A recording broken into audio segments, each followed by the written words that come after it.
Yirmiyahu was a prophet, was a good chaver of mine. Never understood a single word he said, but we helped him to drink his yain. And we always have some mighty fine yain. Singing Simchat Le'olam, Kol HaYiladim now. Simchat to the dagim in the deep blue sea. Simchat to you and me.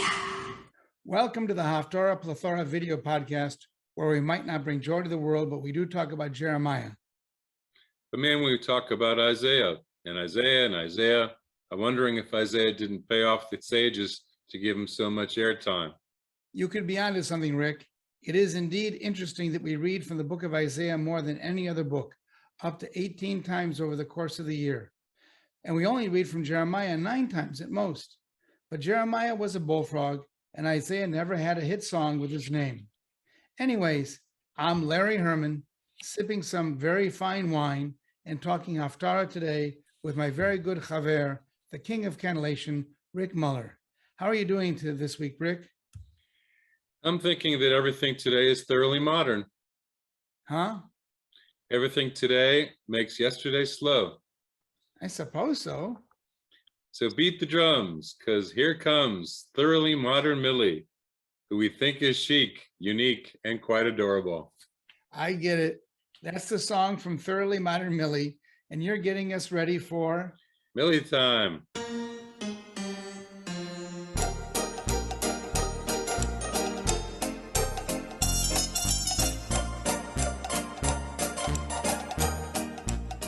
What's that girl been up to this week, Zadie? Well, she's starting to hold her own bottle, I mean.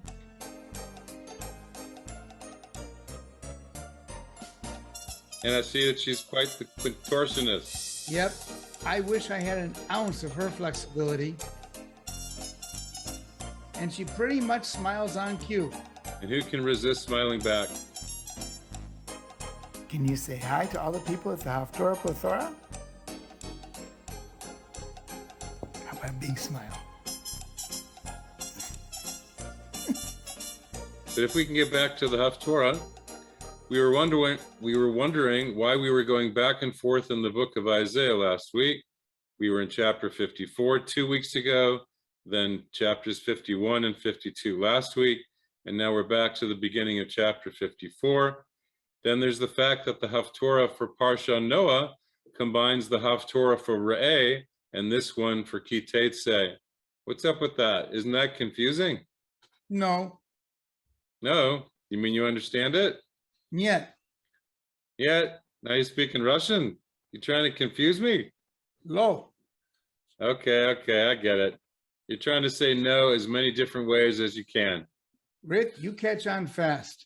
I was just noting how many times over our very short Haftarah today, we actually see the words lo or al, both of which are different ways of saying no or negating the meaning of the verse. By my count, 10 times in 10 verses, half of them in verse 4. I see what you mean. The first half of that verse has 4 of them. Al tir'i ki lo tevoshi ve'al tikami ki lo tachpiri. Right. Don't fear because you won't be shamed, and don't be ashamed because you won't be disgraced. That's a lot of don'ts and won'ts. And then the verse ends with Ki vosher alumayich tishkachi v'cherpat amanutayich lo tizkariod. For the shame of your youth will forget, and the dishonor of your widowhood will not recall. But Rick, do you notice something else about this verse and also about the theme of this short Haftarah? You mean that it's filled with negativity? Not really. Most of those negatives turn out to be positives, since they're negating something bad, like don't be afraid, or do not be ashamed, or you won't be disgraced. Those are all good things. But remember how last week we commented on the connection between the Haftarah and Lecha Dodi? This week we have more connections. In verse 3 we have ki yaminu smol tifchotzi. And in verse 4, we have lo tevoshi v'al tikalmi. Both these phrases were used by Shlomo Halevi Alkabetz in composing the Lecha Dodi. And the metaphor that Isaiah uses here is of the forlorn wife, whom God has taken back. Granted, it's not the Sabbath bride, but just like last week, the wife represents Jerusalem or Zion, which is also one of the midrashic meanings of Lecha Dodi. Much of Isaiah anthropomorphizes Jerusalem, just as Lecha Dodi does the same with Shabbat. Both use the symbol of a woman, the wife, widow, or bride. Alter has a field day with these various images.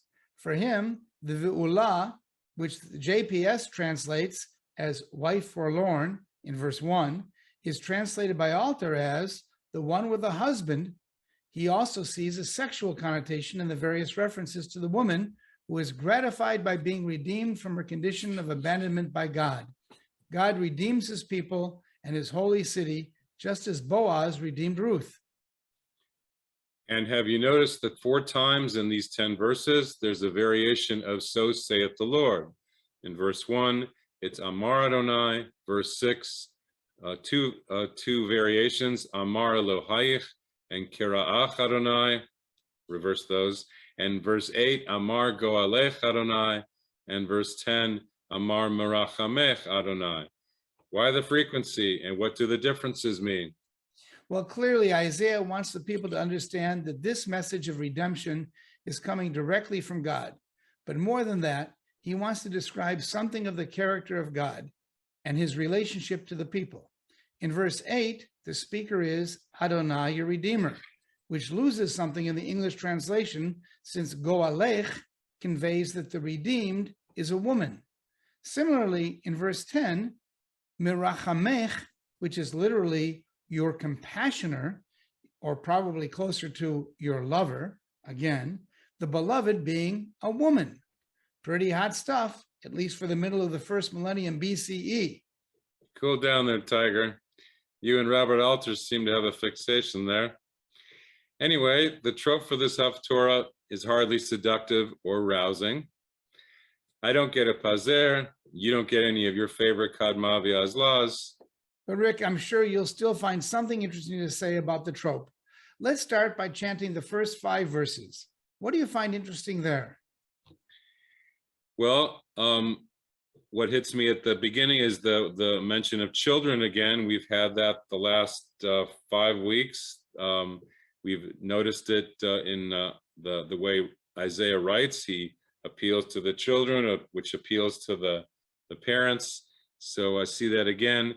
And then Ki Rabim B'nei Shomema, the trope of the day is Dargat Tavir. There's 4 of them, 2 in this beginning section and then 2 in the next. But you picked up on it with the forlorn, the forgotten wife, and the emotion of the Darga, da da da da. It's the most dramatic high to low trope that way. And then in Harchivi Mekomo Holech, in verse 2, you have a Menach Lagarme, which stands out, separates. So you might feel separated from God, who knows. Mekomo Holech, the tents. And then you picked up that it's like Bilam's blessing, how goodly are your tents, that we heard a few weeks ago in Balak. And then the rest of the trope are pretty subdued, as the text is as well. All right, then. So let's go on. The Haftarah is found on page 1138 and on your screen, thanks to the wizardry of Norman Gar. So first the bracha, Rick. Okay. Baruch atah Adonai Eloheinu melech haolam asher kitshanu b'mitzvotav v'tzivanu la'asok b'divrei Torah. Amen. Roni yakara lo yalada Pitzchi Rina v'tzahali lo chala Ki rabim b'nei shomema Mibnei ve'ula amar Adonai Harchivi mekom oholech viriot mishkenotayich yatu al tachsochi ha'arichi meitarayich v'tedotayich chazeki ki yamin usmol tifrotzi v'zarech goyim yirash ve'arim neshamot yoshivu al ter'i kilo tevoshi ve'al tikalmi kilo tachbiri ki voshet alumayich tishkachi v'cherpat amanutayich lo tizkari od ki vo alayich osayich Adonai tzvaot shemo v'goalech kedosh Yisrael Elohei chol haaretz yikareh. Great stuff, Rick. I'm going to jump all the way to verse 8, where we have an interesting phrase, Beshetzef Ketzef. I like that sound. Sounds nice. Alliteration. And JPS translates it as in slight anger, but it literally means a torrent of foam, and Alter translates this as in surge of fury. And this is in great contrast to the phrase that follows, Uvechesed olam richamtich. With everlasting kindness, I have compassion for you. The end of verse 9 also has a variant on the ketzef, which is miktsof, translated as be angry.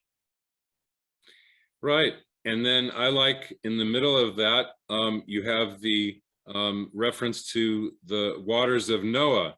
So the foam, the surge of anger, the strength of the waves, Isaiah brings in the waters of Noah. So this is one of the connections as to why this piece is used in the Haftarah for Noah later on in the year. And then I just wanted to, again, in verse 6, you have the two Dargat Tavirs about the wife forlorn and the wife of his youth, the Isha and the Eshet get the Dargah, the most emotional part of the Dargah Tavir combination. But you do have two Tavirs here in verse 9, Me'avor Me'noach, and then Kain Nishbati. Isaiah says that God says that he'll swear he's not going to bring a flood like that again or be angry with us like that again. Very good. Probably the flashiest trope that we have is in verse 10, right? The Gershaim. Yes, right. And the JPS translated as loyalty. So here, I like, again, the poetry of Isaiah. He brings those two lows at the end, lo yamush with the rivia the first time, and lo tamut with the munach sakif katon. So the Gershaim v'chasdi, it introduces the ending, and those two verbs, they sound alike to a Hebrew speaking, listening audience. It would hit more than the translation in the English, you know? Rick, Isaiah packed an awful lot into a very short Haftarah. Take us home by reciting verses 6 through 10. Ki chisha azuva vatsuva ruach kira'ach Adonai ve'eshet nurim ki tima'es amar Elohayich Berega katon azavtich uvrachamim gedolim akatsech beshetzef ketzef istarti fanai rega mimech uvchesed olam richamtich amar goalech Adonai ki meinoach Zot li asher nishpati me'avor me'noach, od al haaretz, kein nishbati, mikzof alaich, umik orbach, ki heharim yamushu, vehagvaot temutena, vechasdi meitech lo yamush, uvrit shlomi lo tamut, amar merachamech Adonai. As always, thanks to our technical staff, Storm and Norman Gar. Staff, he's one guy. Yeah, but what a guy. Don't forget to write us with your thoughts and comments. Our emails are below. And if you like our Zoomcast, please forward the link to your friends and family.